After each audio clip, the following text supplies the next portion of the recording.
Cathedral, the centrepiece to Britain's finest medieval rose window, is about to be put in place. And this is the climax of 17 years of restoration.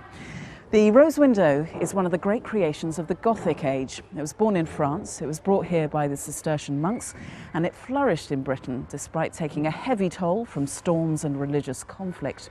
Andrew Graham-Dixon celebrates this fragile and forgotten treasure of the Middle Ages.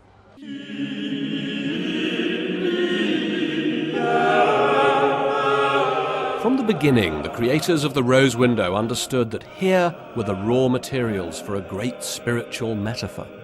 And even a ruin like Byland Abbey, nestling in the hills of North Yorkshire, hints at their magic and power. The rose window was a great circle of stained glass that seemed to encompass not just the image of God and his saints, but to hold within its brilliant colours the very light of God itself. It was a work of art that seemed almost like a miracle.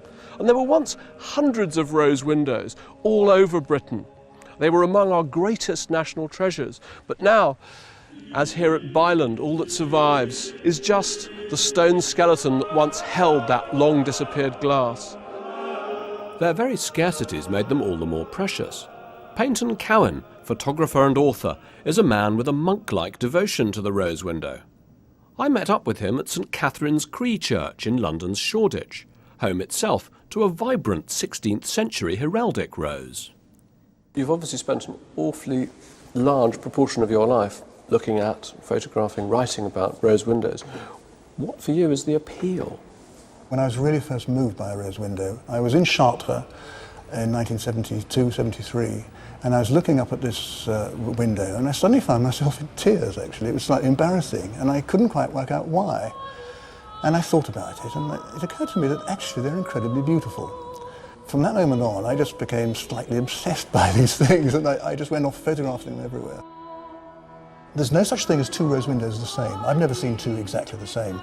Each person takes it and they evolve it. They add something to it. What began as a simple wheel evolved into ever more delicate tracery, holding larger and more dramatic panels of glass and light. But then came the dissolution of the monasteries. The new Church of England banned religious images, and almost every one of these great glass eyes was put out. Even where the tracery survives, the stained glass is rarely original, with one remarkable exception.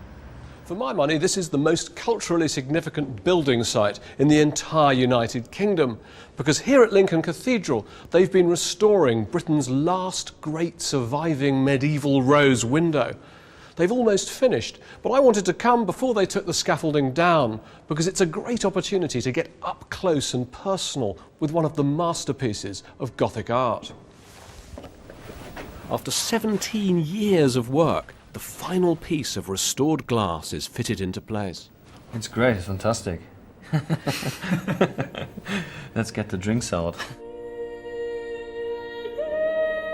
It is fantastic. I'm trying to think how it would have struck somebody living in 1220 in a world where there's no billboard, there's no advertising, there's no television, there are almost no images in your life. And you come in here and you see this huge, I suppose, what is it? It's a kind of light and art installation piece. It is. And it must absolutely knock you sideways. Well, it's the heavenly light coming through. And that's what the Christian church was also playing with. When you look at these rose windows, they look like wheels, they look like roses, they look like, well, in medieval times, they look like the models of the universe, which were all large circles with different layers.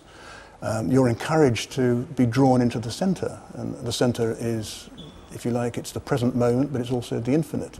I assume this is completely original. Yes, the sensing angel, yeah. The sensing angel, but the way that the censer has been arranged to fall perfectly within this circle, the way that you've got those three colours, the gold, the blue and the red, it's just a wonderful piece of abstract design. Because the thing is, Andrew, when you look at the wing, it's quite small. Yeah. But the thing is, when you actually look at it in its entirety, and it's just perched in that little cusp here, you think, yeah, bloody hell, he is flying.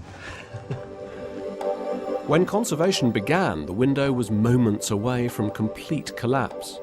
The ancient glass now hangs on a brand new tracery.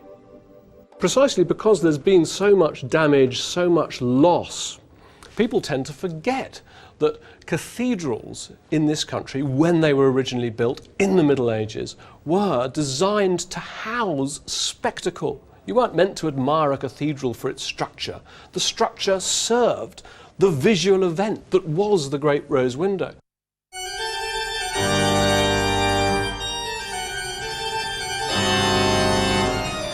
The loss and destruction of so much medieval stained glass left posterity staring at a series of glaring rose-shaped holes, all that beautiful medieval tracery, but no stained glass.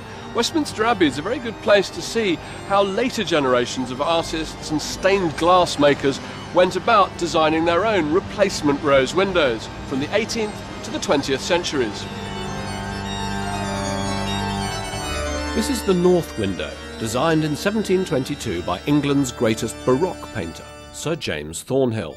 He was a kind of one-man would-be Renaissance all over England. He did these incredible huge projects. He painted the ceiling of the Greenwich Naval Hospital. He painted the ceiling of St Paul's. And here he is trying to restore Westminster Abbey to its medieval splendour. There's something slightly awkward about this window. The petals of the original medieval tracery have been used, really, like canvases to hang a Baroque art gallery of figures.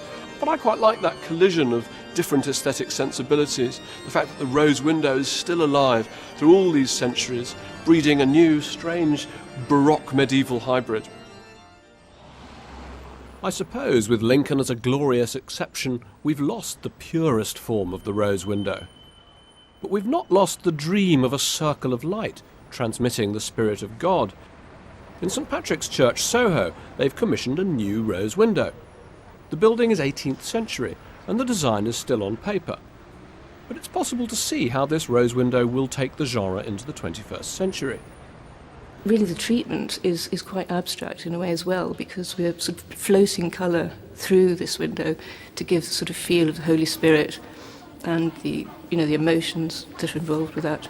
We're using the same glass-making processes and techniques that were used in the medieval times. But we've now got many more processes. We don't have to have lead to fix each different colour together anymore. The rose window has been a surprisingly fruitful medium for modern art. Henri Matisse created one, his very last work, a painting made from light. The rose window still appeals to us today because it enshrines so strongly a perennial human dream, the dream of the everyday, suddenly seeming blessed by supernatural radiance.